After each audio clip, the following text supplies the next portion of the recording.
Parts of Ontario could be showered with as much as 25 centimeters of snow due to the severe winter storm.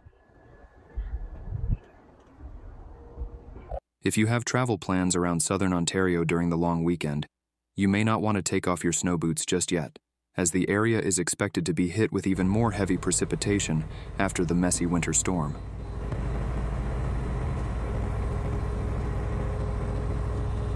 The explosion of snow that covers the roads in southern Ontario is just a glimpse of what many in the region may face leading up to Family Day weekend.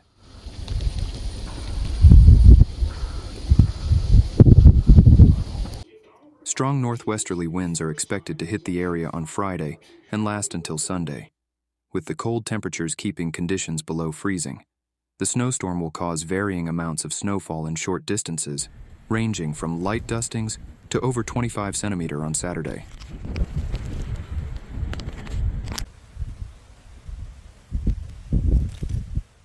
In Toronto, the total amount of snowfall is expected to be less than 2 centimeters.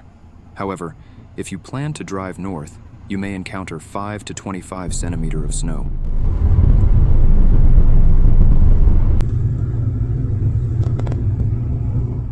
Total heights around Lake Huron will reach around 5 to 10 centimeters, with height predictions of 5 to 15 centimeters around Georgian Bay, particularly in Gravenhurst, Bracebridge, and Parry Sound.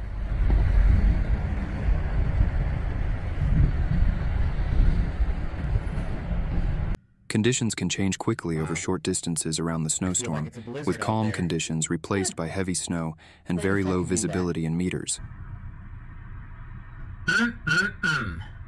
It's even harder than the video a few minutes ago.